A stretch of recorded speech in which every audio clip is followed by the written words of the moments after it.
कांग्रेस एक बार फिर नई मुसीबत में फंस गई है। इस बार पीएम मोदी ने ऐसा प्रहार किया है जिससे दूध का दूध और पानी का पानी हो गया है। लेकिन कांग्रेस के लोग अलग ही फर्जीवाड़े में लगे हुए थे। असलियत बाहर आने के बाद देश के लोग काफी हैरान हैं।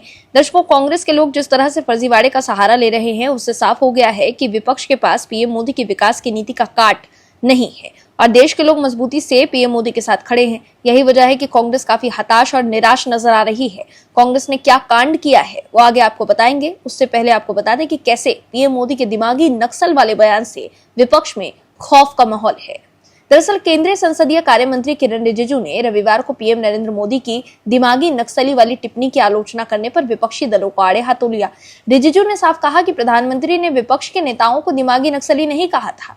किरण रिजिजू ने साफ किया कि दिमागी नक्सली का मतलब सिर्फ उन लोगों से है जो माओवादियों का समर्थन करते हैं और भारतीय संविधान को नहीं मानते, जो अलगाववादियों के साथ खड़े होते हैं और अनुच्छेद 370 का समर्थन करते हैं और जो उत्तर पूर्व को भारत से अलग करने के लिए चिकन नेक कॉरिडोर को काटने की वकालत करते हैं। वहीं विपक्ष भी पीएम मोदी के बयान पर आग बबूला है।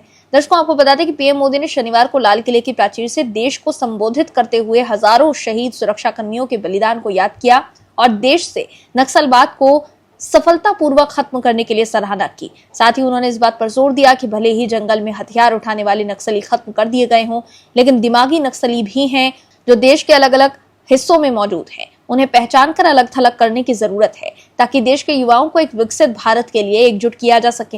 लेकिन विपक्ष के लोग पीएम मोदी के इस बयान से तिलमिला गए हैं।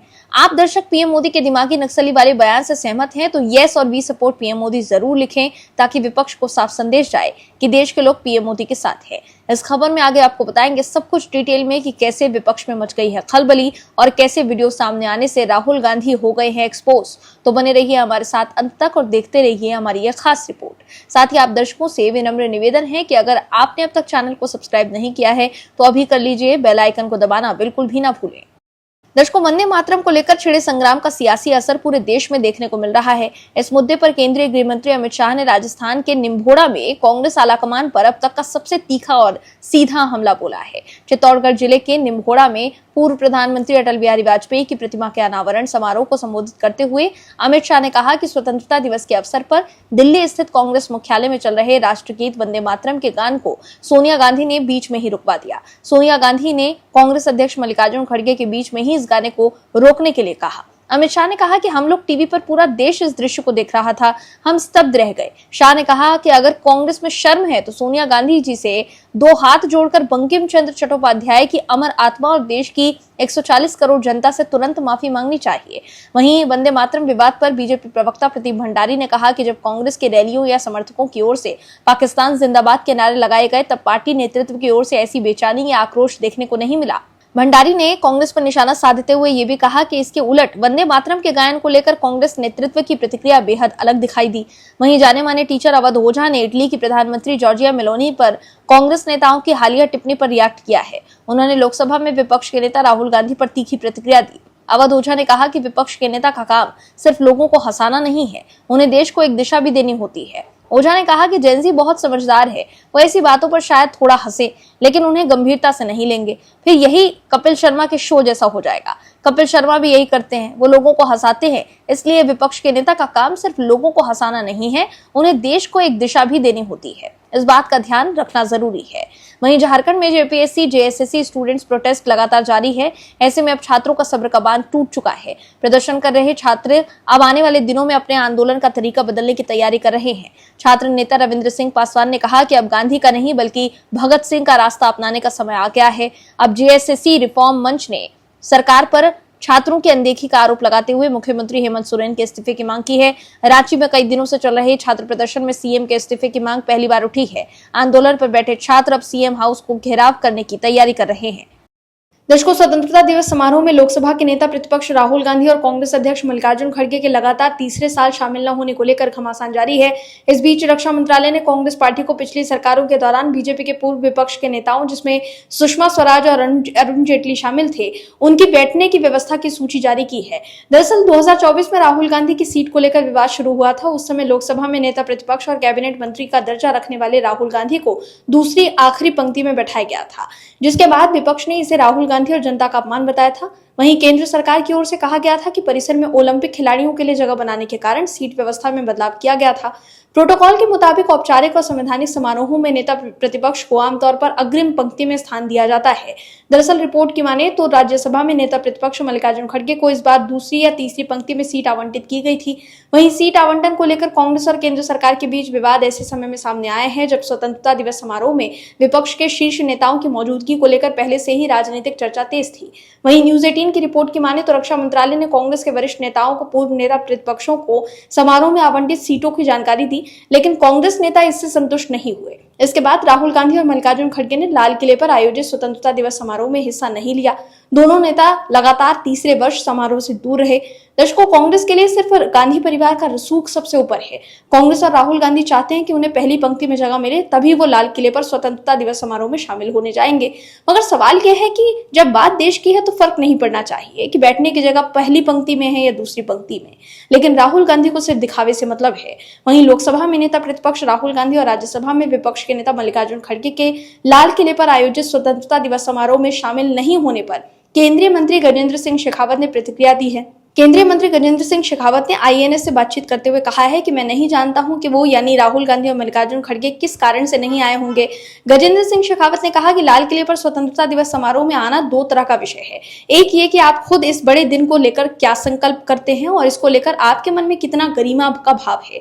वहीं स्वतंत्रता दिवस के मौके पर कांग्रेस के नेताओं ने पार्टी कार्यालय में झंडा फहराया, लेकिन इस बीच एक नया विवाद खड़ा हो गया।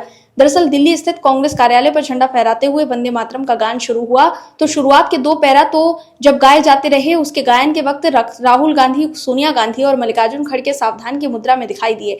लेकिन जैसे ही अगला पैरा शुरू हुआ तो राहुल गांधी के चेहरे का भाव बदल गया और मल्लिकार्जुन खड़गे और सोनिया गांधी आपस में बात करने लगे। वीडियो में देखा जा सकता है कि सोनिया गांधी के चेहरे से साफ गुस्सा झलक रहा था। उन्होंने सेवा दल के व्यक्ति को बुलाया और कुछ कहा। राहुल गांधी और सोनिया गांधी की ओर से गायन रोकने का इशारा किया गया, लेकिन कार्यकर्ताओं ने इसे नहीं रोका।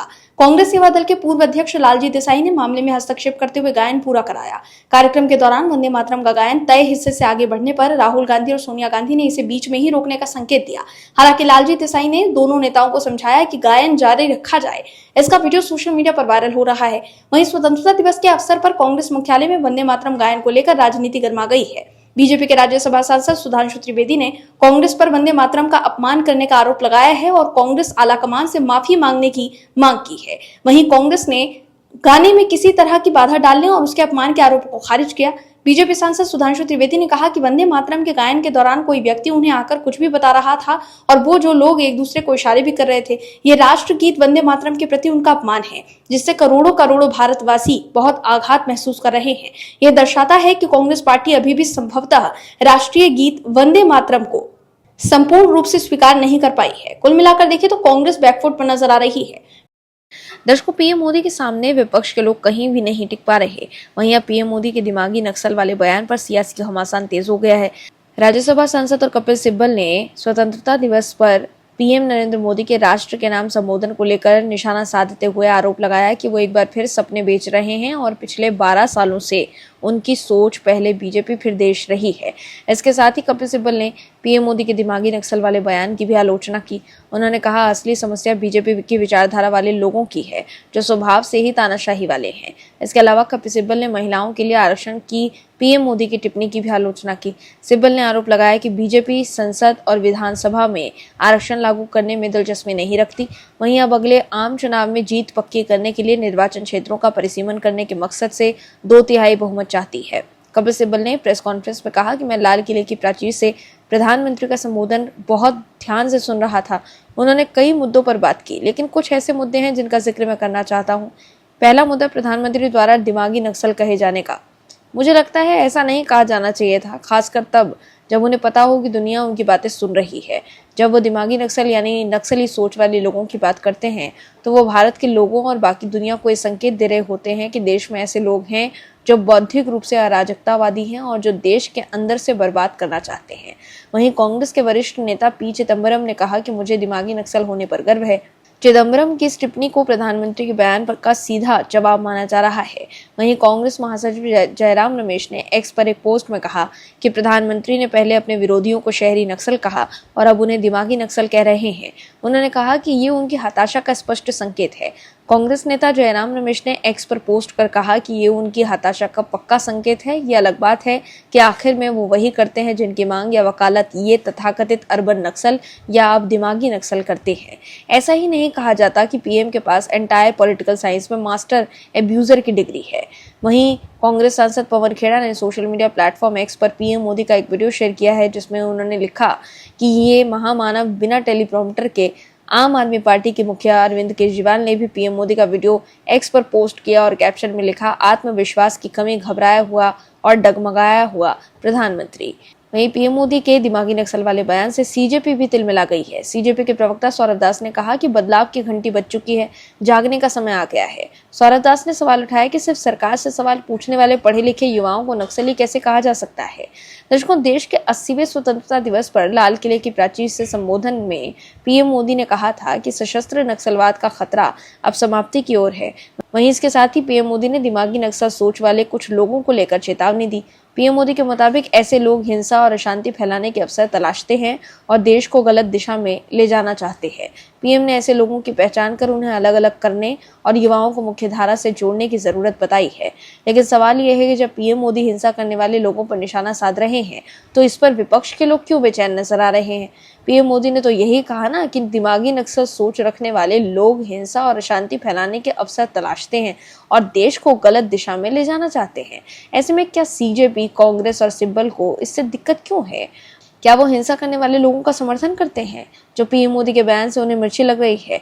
उल्टा विपक्ष को भी पीएम मोदी के बयान से सहमत होना चाहिए और कहना चाहिए कि पीएम मोदी एकदम सही कह रहे हैं कि जो लोग हिंसा और अशांति फैलाने के अवसर तलाशते हैं और देश को गलत दिशा में ले जाना चाहते हैं, उनका बहिष्कार होना चाहिए और कानून के मुताबिक उन्हें सजा मिलनी चाहिए। लेकिन विपक्ष के लोग पीएम मोदी पर ही निशाना साध रहे हैं। ऐसे में आप दर्शक समझ गए होंगे विपक्ष के लोग किस ट्रैक पर चल रहे हैं।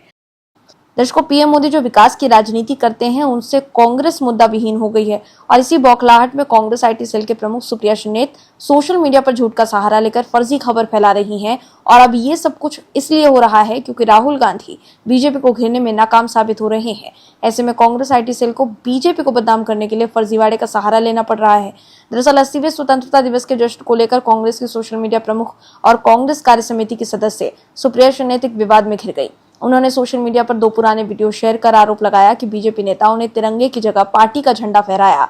लेकिन बीजेपी ने तुरंत इन दावों को गलत बताते हुए फैक्ट चेक कर दिया और कहा कि दोनों वीडियो का स्वतंत्रता दिवस के कार्यक्रमों से कोई लेना देना ही नहीं है। दरअसल सुप्रिया श्रीनेत ने दावा किया था कि एक वीडियो छत्तीसगढ़ का है और दूसरा पश्चिम बंगाल का। छत्तीसगढ़ वाले वीडियो को एक्स पर शेयर कर सुप्रिया श्रीनेत ने दावा किया कि धमतरी जिले के कुरूद स्थित स्वामी विवेकानंद मंगल भवन में बीजेपी कार्यकर्ता राष्ट्रीय ध्वज की जगह पार्टी का झंडा फहरा रहे हैं। सुप्रिया ने वीडियो शेयर करते हुए एक्स पर लिखा कि 53 साल तक उनके पूर्वज ने तिरंगे का बहिष्कार किया, आज भी वो राष्ट्रीय ध्वज का अपमान करने से थकते नहीं हैं। वहीं सुप्रिया श्रीनेत के इस पोस्ट के बाद बीजेपी ने उनके खिलाफ एफआईआर दर्ज कराई है। बीजेपी का आरोप है कि सुप्रिया श्रीनेत ने पुराने वीडियो को स्वतंत्रता दिवस के फुटेज के रूप में पेश किया। छत्तीसगढ़ के पूर्व मंत्री और वरिष्ठ बीजेपी नेता अजय चंद्राकर ने सुप्रिया श्रीनेत की कड़ी आलोचना की है। उन्होंने कहा कि स्वतंत्रता दिवस कार्यक्रम राष्ट्रीय महत्व का है, इसे देश और विदेश में सरकारी और निजी स्तर पर मनाया जाता है। कांग्रेस पार्टी ने राष्ट्रीय पर्व को बीजेपी को बदनाम करने का जरिया बना लिया है। वहीं अजय चंद्राकर ने कहा कि धमतरी जिले की बीजेपी संगठन ने एफआईआर दर्ज कर मल्लिकार्जुन खड़गे, जयराम रमेश, सुप्रिया श्रीनेत और पवन खेड़ा के खिलाफ भी कार्यवाही की मांग की है। अजय चंद्राकर ने खुद धमतरी में जिला स्तरीय स्वतंत्रता दिवस समारोह में राष्ट्रीय ध्वज फहराया था। बाद में स्पष्ट हुआ कि सुप्रिया श्रीनेत द्वारा शेयर किया गया वीडियो इसी जगह का है, लेकिन वह मार्च 2026 में हुए बीजेपी के कार्यक्रम का है जिसमें पार्टी का झंडा फहराया गया था। ऐसे में सुप्रिया श्रीनेत के साथ साथ जयराम रमेश और पवन खेड़ा भी मुश्किल में फंस गए हैं। अक्सर सुप्रिया श्रीनेत, पवन खेड़ा और जयराम रमेश बीजेपी और मोदी सरकार को लेकर जो आरोप लगाते रहते हैं वो गलत साबित होते हैं। असम चुनाव के दौरान पवन खेड़ा ने प्रेस कॉन्फ्रेंस कर सीएम हिमंता बिस्वा शर्मा की पत्नी पर जो आरोप लगाए थे उनको लेकर खेड़ा की चिंता बढ़ गई थी और वो पुलिस से भागते फिर रहे थे। हम सब ने वो देखा कि कैसे पवन खेड़ा कार में होना मुंह छुपाकर भाग रहे थे। वहीं सुप्रिया श्रीनेत ने दूसरा वीडियो भी शेयर कर इसी तरह का आरोप लगाया। सुप्रिया श्रीनेत ने अपने दूसरे पोस्ट में दावा किया था कि पश्चिम बंगाल के श्रम और परिवहन मंत्री अर्जुन सिंह ने तिरंगे की जगह बीजेपी का झंडा फहराया और उन्हें देशद्रोही बताया। लेकिन जांच में ये वीडियो भी पुराना और स्वतंत्रता दिवस से असंबंधित निकला। वहीं अर्जुन सिंह ने जवाब देते हुए कहा कि ये वीडियो स्वतंत्रता दिवस कार्यक्रम का नहीं है। ये वीडियो 6 जुलाई 2026 को बैरकपुर में मेरे कार्यालय के उद्घाटन का है, जो डॉक्टर श्यामा प्रसाद मुखर्जी की जयंती पर हुआ था। अर्जुन सिंह ने कहा कि ऐसे फर्जी नैरेटिव और प्रोपेगेंडा फैलाने वाली पार्टियों और लोगों को पहले की तथ्यों की जांच करनी चाहिए थी और अपनी गलती सुधार करनी चाहिए थी। ये बेहद शर्मनाक और निंदनीय काम है। मैं ऐसे दुष्प्रचार और करने वाले पार्टियों और लोगों के खिलाफ कानूनी कार्यवाही करने जा रहा हूँ। वहीं सुप्रिया सुनैत के एक्स पर पोस्ट पर लोग निशाना साध रहे हैं और बता रहे हैं कि ये फेक न्यूज है। सुप्रिया सुनैत को जवाब देते हुए एक यूजर ने लिखा कि हेलो फेक न्यूज पेडलर, कितना फेक न्यूज डालती है तू। और रही बात देशभक्ति की, तो ये कांग्रेस को सीखना चाहिए। विदेशी का बेटा कभी देशभक्त नहीं हो सकता। तो देखा आपने कि कैसे सुप्रिया सुनैत की वजह से कांग्रेस बैकफुट पर आ गई है और लोग राहुल गांधी पर निशाना साध रहे हैं। Bureau report, OMS news. आप दर्शकों से विनम्र निवेदन है कि चैनल को सब्सक्राइब जरूर करें